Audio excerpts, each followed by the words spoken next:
la vasta planicie de Tesalia, granero de Grecia. Allí donde comienzan las estribaciones de la cordillera se da un curioso fenómeno geológico, una aglomeración de abruptos peñones de hasta 400 metros de altura. Son las rocas de Meteora.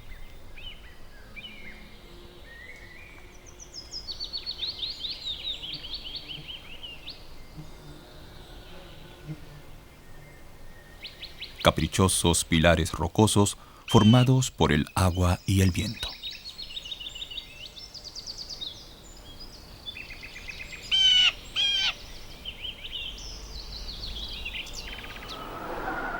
Mucha soledad.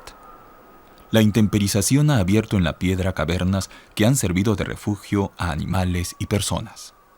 Se supone que desde el siglo IX estas cuevas fueron también moradas de eremitas.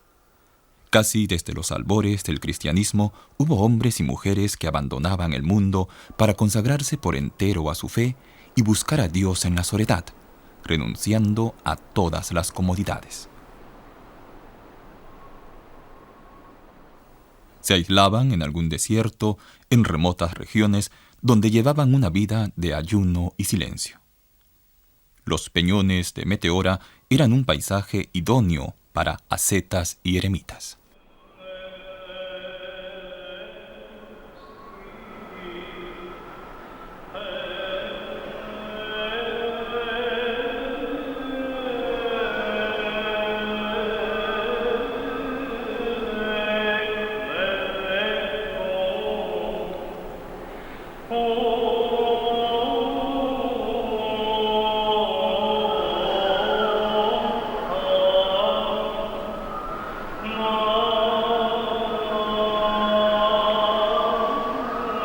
En algunas pendientes rocosas de Meteora aún se ven restos de celdas o clausuras que desde abajo parecen nidos de golondrinas.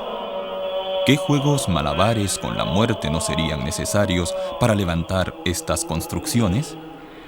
Pero los monjes no andaban en busca de vida. Vivían solo para prepararse para la muerte, para el retorno a Dios. En medio del peligro más extremo, se encontraban a sí mismos y sentían la presencia de su Dios, en cuyas manos ponían su existencia terrenal. Los domingos celebraban misa juntos en la capilla de la Madre de Dios del monasterio de los Dupiani. El objetivo era hacerse uno entre sí y con Dios por medio del vino y el pan de la Eucaristía. Luego trepaban juntos a sus cavernas, donde seguramente no habría más que una lámpara de aceite y una cruz. Allí pasaban una semana entera velando y tiritando de frío entre ayunos y rezos. Duro es el invierno, pero dulce el paraíso, decían. Las primeras comunidades eremitas estaban integradas por un maestro y un discípulo.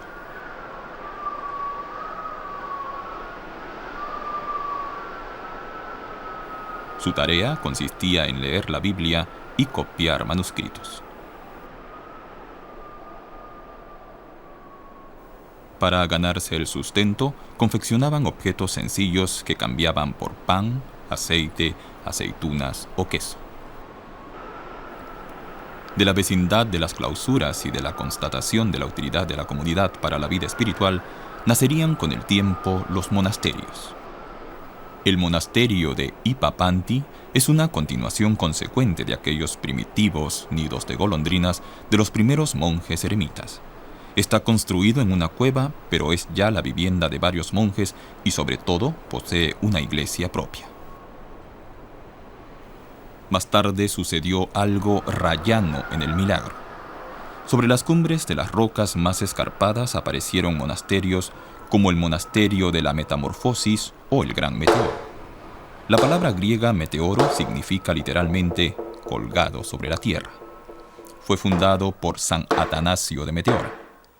Unos golpes sobre una viga de madera, el simantrón, servían para llamar a los monjes a la oración.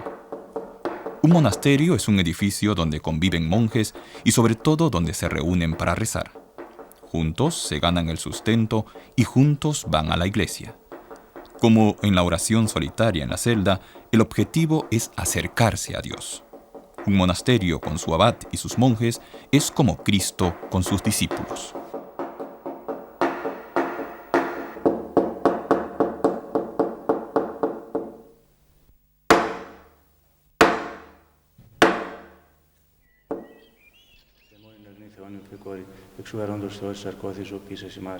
Señor Jesucristo, Hijo del Dios viviente, apiádate de nosotros. Esta oración meditativa es rezada miles de veces al día por cada monje.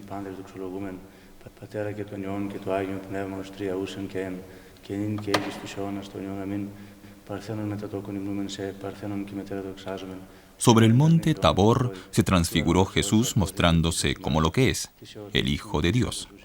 Y sus discípulos, que estaban con él, vieron la luz sobrenatural que emanaba de él.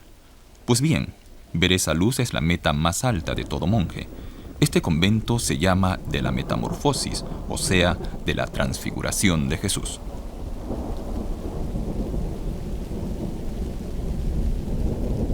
¿No eran estos peñones pelados sitios ideales para vivir semejante experiencia en calma y en total aislamiento, lejos del mundanal ruido?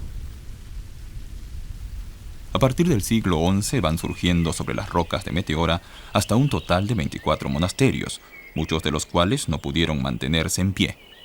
Después de un primer período del florecimiento en el siglo XVI, la mayoría de estos monasterios fueron desapareciendo uno tras otro. Hoy solo quedan 6. Hasta los años 20 del siglo pasado no se excavaron escaleras o túneles de acceso en las rocas. Antes, la única posibilidad de llegar a los monasterios era trepando por una red o por bamboleantes escalas.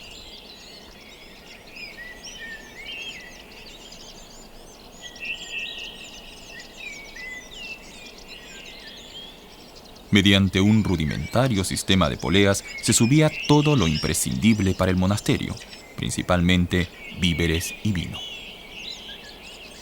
Si quedaba algún terreno libre en la cima de la roca, los monjes cultivaban sus propias verduras y legumbres. Hoy, al menos, se dispone de suficiente agua para regar las plantas. Antaño, el precioso líquido venía de una cisterna donde se recogía el agua de lluvia.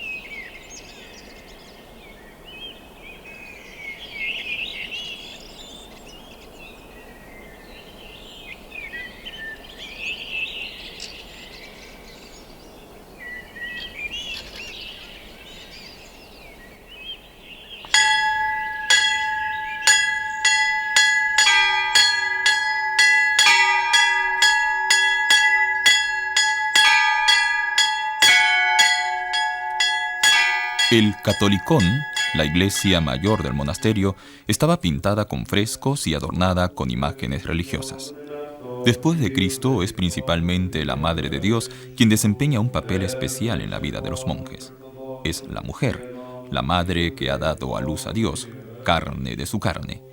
Ella lo sostiene en sus brazos. Es la mediadora, el puente entre Dios y los humanos.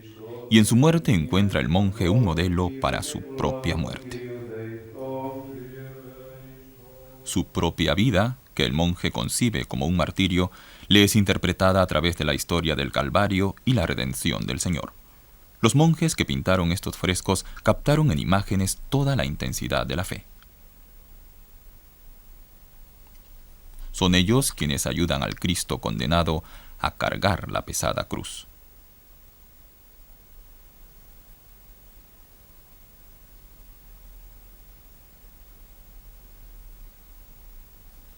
Dios engendró al hombre como culminación de la creación.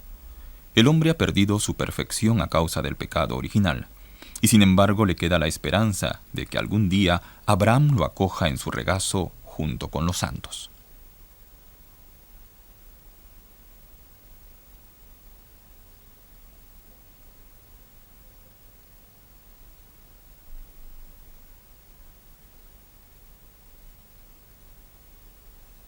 Pero antes tiene que comparecer ante el ángel del juicio final.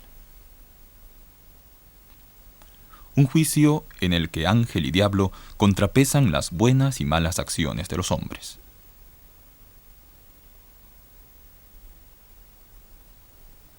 Este icono de la Madre de Dios del monasterio de Agios Estéfanos fue premeditadamente destruido durante la guerra.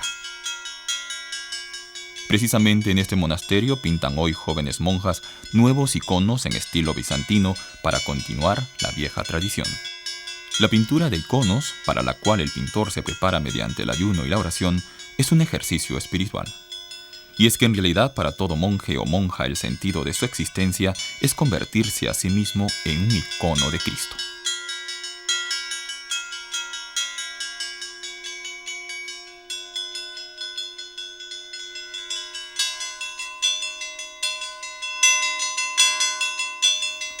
De ahí que en el actual convento de San Esteban perdure la esperanza de que, pese a todos los problemas de nuestra época, entre los cuales figura el exceso de turistas, Meteora siga siendo uno de los centros espirituales del mundo.